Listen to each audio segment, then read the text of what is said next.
Hi everyone. Today I'm sharing 7 different ways how I de-stress and take care of my mental health as a very busy teacher. I love teaching and it brings me so much joy teaching my students, but teaching y'all is a very demanding and busy job, which is why these 7 things have helped me de-stress and not stress. And I know it can help you de-stress if you are feeling exhausted, overwhelmed.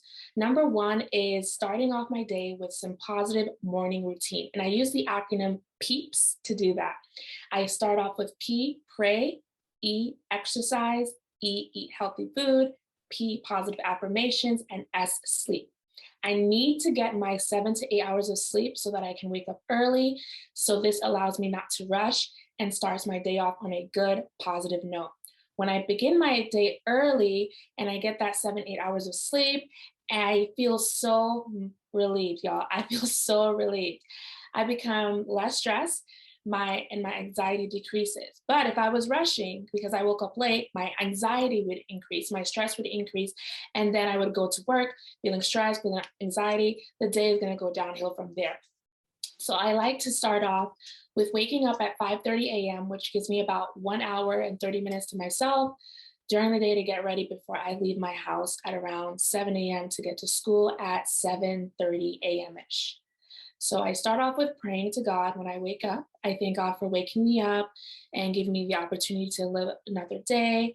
And then after I do my little 10-minute, 15-minute prayer session with God, I go into exercise, which is a little quick 10, 15-minute stretch cardio routine that I use in the morning. I sometimes do the same routine. I just put on a YouTube video or I just do what I feel my body needs for that day. After that, I take a shower and I get dressed for the day. I then eat some healthy food, which goes into eating healthy food to give me that nutrients that helps me have energy and builds my immune system. I always eat the same thing every day, y'all. So for breakfast, every day for the week of my teacher. Saturdays and Sundays, I change it up. But every day, Monday through Friday, I eat oatmeal with dates, almonds, raisins, chia seeds, and coconut flakes. And then I have my ginger tea. And sometimes I might have banana, orange, or apple. I'll switch it out with those different fruits. While I'm eating, I read over some positive affirmations, got my P. So I did my praying, exercise, eat healthy food. Now I'm on to my positive affirmations while I'm eating. And I write in my journal. I truly believe that you need to start off your day positive if you want to have a positive day. Life is what you make it. And if you think positive, positive things will happen. Yes, bad things may have to happen to you, but that is just a test to determine your willpower. I truly believe in the scriptures from Ephesians 6:13. Therefore, put on the full armor of God so that when the day of evil comes, you may be able to stand your ground. And number two, Luke 1, chapter 1, verse 37, for with God, nothing shall be impossible. And Philippians 4:13, I can do all things through Christ who strengthens me. Right? Those are the three that really gets me through the day. When I'm feeling stressed, I say, no, for with God, nothing shall be impossible. God has the strength, I have the strength of God. I have the full armor of God. I just block out all of the negativity, all of the evil things that are trying to come and attack me and take away my peace. My peace is super important to me. And that's why positive affirmations continues after I finish eating and I brush my teeth. When I'm driving to work, I listen to Joel Osteen inspiring sermons because his church sermons are so inspiring and motivational. And they give you that positive affirmation that you need to, that you believe you can conquer the world and you can change in the world and make a better change, right? And so when I finish listening to that on my drive to work, I listen to some reggae music because I'm Jamaican and the reggae music makes me feel so good. It puts me in such a good, happy mood, y'all. And mentally, I'm ready for the day. And now my mood is happy. And it's really hard for anyone to break that positive energy. When I get to school, my students feed off of my positive energy. They're now being positive, more happy. Most of the time, a lot of students who come in very sad, at the end of the day, they're happy. And it does help with behavior management. When I have a positive energy and my students have a positive energy, it helps my behavior management in class because right now, I have no behavior problems in my class this year. Truly, truly blessed for that. So really try your best to include that positive morning routine to start your day if you want to de-stress and compose yourself and start off on a positive note. That's number one. Number two is find an active hobby that you love to do after school. Since my first year of teaching, I did this every day. Not every day because I didn't teach every day, but every day after school, I would go to dance class. I did this because I, for one, knew that, yes, I love teaching, but there are some students who are disrespectful and they push my buttons, and it got me very stressful with the paperwork, with the high demand. So the fact that I had something that I love to do after school that was so rewarding for me, that was going to make me even more happy, I was ready for the day. I was like, you know what? It's okay. They're not going to mess my energy up. I'm about to go to do this after school. It's going to be amazing. And I had I did have different hobbies. I love to do dancing. I did yoga. I did kickboxing. I did cycling, Pilates. I even had my own radio station, y'all. And that was on Saturdays. I used to DJ for UNLV, had my Afro-Caribbean DJ station, so that was really amazing. And I was even in a dance group called Culture Shock, where I got to dance around Las Vegas, which was really fun. So the fact that I had these after school activities to do was really empowering to me. It made me feel good. I was like, yes, this is about to be a really great day because I can release all the stress or all the headache that is on my mind or on my body. So you can find any active hobby that makes you exercise, any active hobby that makes you move. So you can even do like weightlifting, swimming, biking outside, walking or running. Just find something that gets your body moving, because your body needs to move, y'all. It needs to move to reduce the stress and anxiety that is heavy on your mind. And it also strengthens your immune system so you don't get sick. I have not been sick, even though my students get sick. I have not been sick, and I believe that's because of my consistent healthy nutrition and exercise. Without the exercise, your body is prone to becoming very, very weak and sick, and that makes you have headaches, you're throwing up, you're coughing, you're having pink eye, you're just feeling so tired that you just don't want to wake up the next day because you have not built the strength and endurance to be physically and mentally strong. There's the quote that says, when you look good, you feel good, and it is so true. Because when you exercise, you increase endorphins, and these endorphins are positive feeling in your body to cope with stress or pain. And when you exercise, you also increase dopamines and adrenaline, which are both chemicals associated with feeling happy, confident, less stress, and less anxiety. These are brain chemicals. So you're increasing your mental health by working out. You're increasing your physical health and your emotional well-being just with moving. And I can 100% say that this is true because it has worked for me and many of my teacher friends who are at my school. We are truly busy and overworked, y'all, that we work out after school to feel good. Now, many people are saying, no, that's not going to work for me. I'm tired. I don't have the time. I don't feel like doing anything except for laying on my bed. I have to cook dinner. I have to watch the kids. No, stop it. Stop that. That's the excuses. You make the time. You need to work out. To feel good, you need to feel happier, less anxious, less stressed, more relaxed. You will notice this positive change in your body when you consistently do an active hobby every day or even 4 times a week. You don't have to do it and do an intense workout. You can start slow. You can start out with 10 minutes a day, then increase it to 15 minutes the next day, then maybe 30 minutes the next day, and then maybe 60 minutes the next week or the next month. I, for one, take a 60-minute yoga class on Monday, 60-minute Pilates class on Tuesday, and then I teach 60-minute Zumba classes after school on Wednesdays, and also 60-minute cycling class on Thursday. I did do that, but now that I'm pregnant, y'all, I don't do the cycling class. I just walk on my treadmill at home for 30 minutes, and then I do a HIIT cardio workout, and then I do another 30-minute Pilates on Thursdays. And then on Friday, I do a 60-minute yoga class to just relieve all my body, all the pain and aches that I felt throughout the week. Yoga is needed twice a week, y'all, for me. But if you need any help with working out, please do let me know in the comments or email me. I'm very happy to help you achieve your goal of being stress-free as a teacher. Okay, moving on to number 3. turn your hobby into extra income. I turned my hobby of dancing, my love, my passion of dancing into being a dance fitness instructor. And now I get paid to teach Zumba after school, which I love.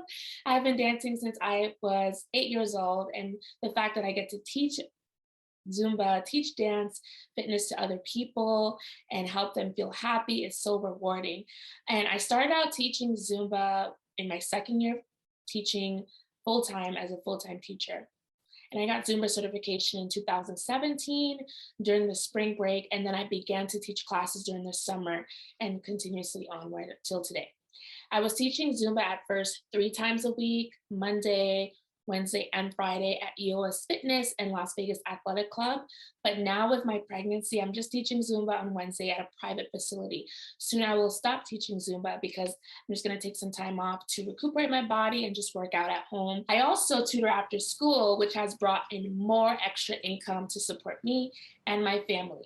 With this extra income, it has boosted my happiness because y'all, now I feel more secure that I'm not 100% dependent on a low paying teacher salary. My extra income from tutoring and from teaching Zumba has helped me pay my bills, pay my rent on time, help my family in Jamaica and New York when they need financial assistance, feed my growing family, and enjoy the luxuries of life that I have worked so hard for. I love going on vacations and treating myself with good food, eating out. I know a lot of teachers on social media who love to post on social media like YouTube, TikTok, Instagram. They're getting paid for that. And that's their extra income. Right now, I don't get paid for posting this video because I do not have the views or the subscribers, but God willingly, by the grace of God, I will get to that point one day by posting consistent, helpful videos for you all. And that's number 3. Moving on to number 4. Number 4 is batching. Batching is a great lifesaver, time saver for teachers. Batching is essentially completing the similar task at the same time, which increases your productivity during the week. So you don't have to go home and work on the teacher lesson plans, the gradings, the report cards, you name it, so much more. For example, I batch making copies for all 3 of my second grade classes for the week, all on Monday during my 45-minute prep. What I mean is I teach 3 second grade classes. I teach writing and social studies to 3 second grade classes. I make copies for all 3 classes for the week, Monday, Tuesday, Wednesday, Thursday, and Friday during my 45-minute prep because that's the same task just in one day. I'm not gonna do another copy of Tuesday, no, that's all on Monday. And the way I do this is I use a time management and to-do list. That's number 5. So time management to-do list is super, super, super important, y'all. This will help you relieve stress. Make a schedule of your top priority things that you need to do.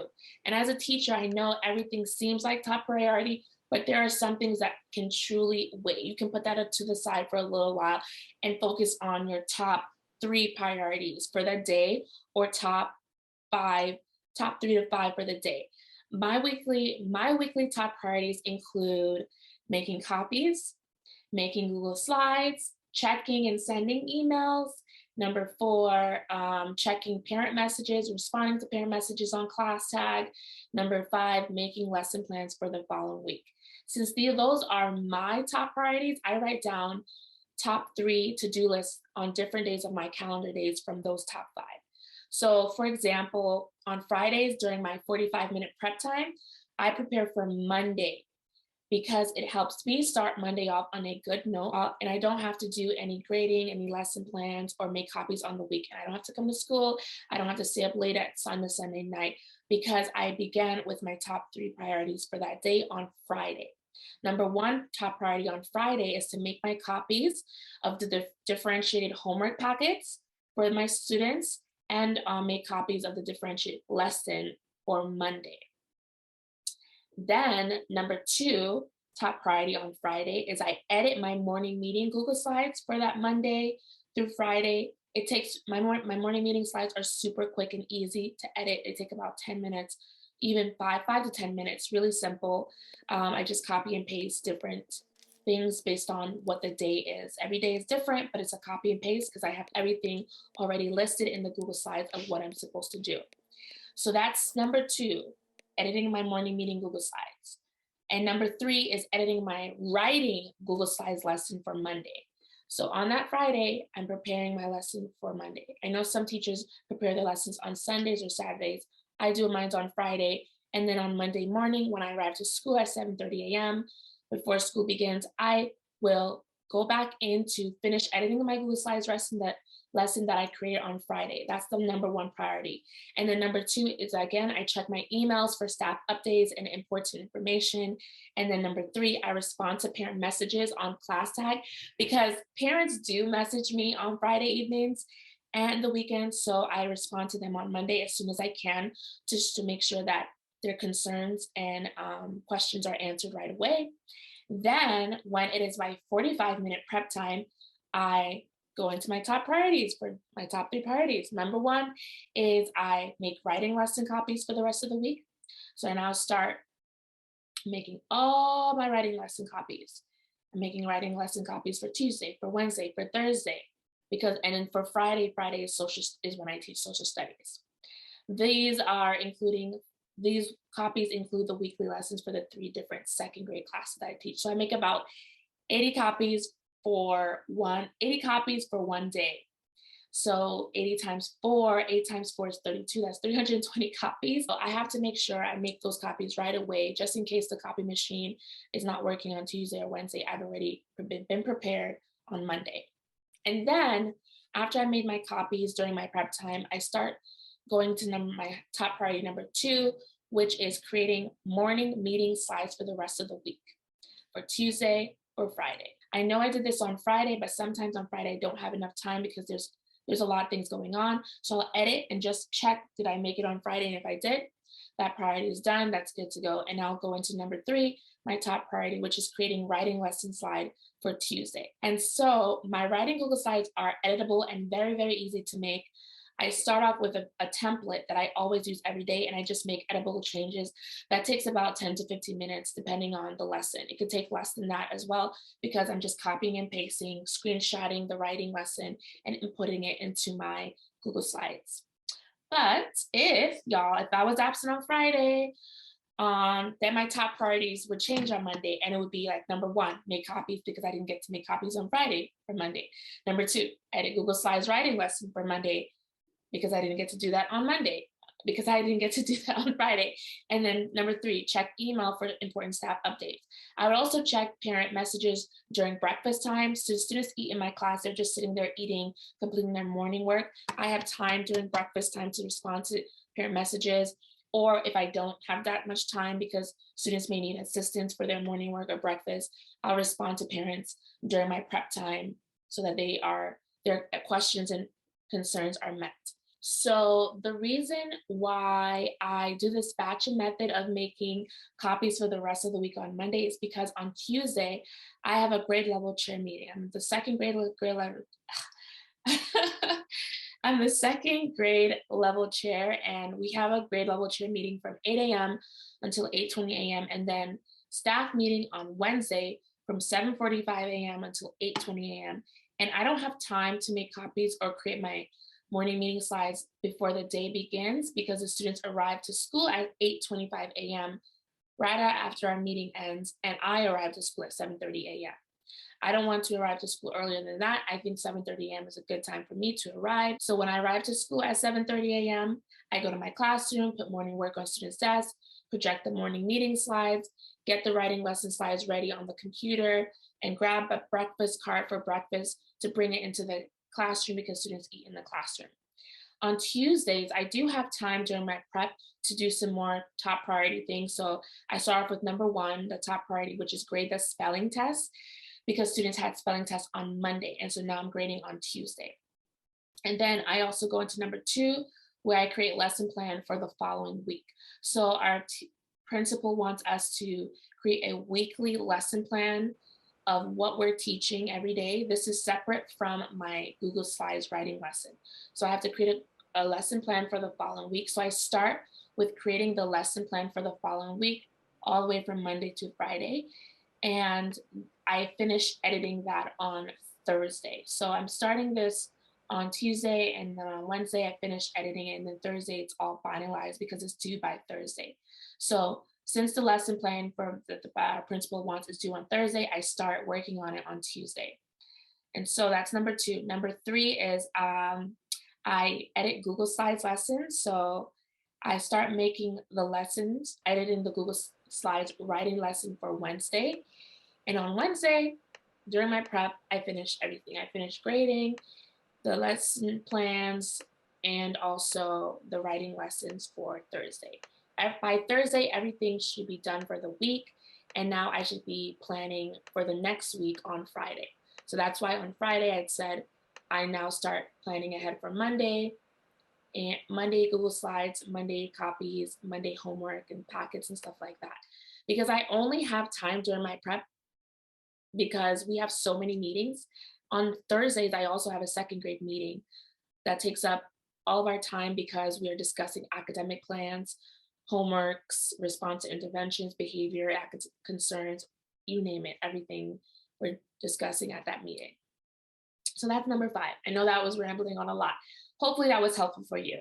But number 6, and these are going to be, but the next 2 are going to be really short and sweet. Number 6 is very serious, y'all. It's highly serious. Listen to me carefully.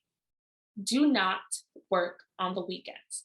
Do not go to school to work on the weekends. There is no point coming to school on the weekends when you have worked Monday through Friday, giving your hardest, your best. Unless you're coming to school for a fun event like a school carnival or fundraiser, then yeah, that's cool, that's fun. But do not come to school to work on the weekends, to make copies, to finish your lesson plans, no, please do not do that. The Students Events Committee and we had a Zumba toy drive on Saturday to receive donated gifts for the holiday Christmas season, and I taught Zumba, and that was super, super fun because I love teaching Zumba. But please do not work on weekend. Please use your prep time during the school day to batch your content and complete your top 3 priority things for that day.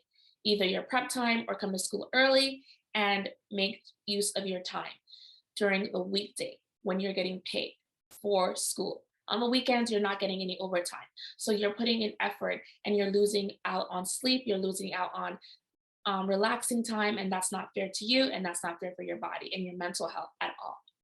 So that's number 6. Number 7 is indulge in self-care. It's important that you indulge in self-care activities every day after school, y'all. My self-care activity is dancing. So yes, I love to dance, yoga, Pilates, kickboxing. I love it all. So, but those are not the only self-care activities that you can do. You have to choose a self-care activity that is best for yourself, so that you can be your best self when you show up to teach your students. Self-care activities can include taking a nap, y'all. Yes, taking a nap, playing with your pet, reading a book, riding your bike, working out, dancing, even binge watching your favorite TV show. After a long day of teaching, you are going to need that mental break from teaching a full classroom of 10 to 30 students, or, more than 50 students, you never know, 80 students, 100 students. You need to find that self-care activity and do it now. Make it a habit, make it a lifestyle. Super important, which is why I say don't work on weekends. You need to get that mental break away from school. Okay? All right, so that is it, y'all. That's number 7. That's all of my tips to help you not stress as a teacher. Or if you are stressing, de-stress. This is super helpful for me, and I know it can be helpful for you if you just make the change and consistently implement this in your daily life. It takes time, but slow progress is better than no progress. And if you need any help, please reach out to me, email me, or comment below. I hope you have a wonderful, blessed day. I'll see you on the next video. Bye.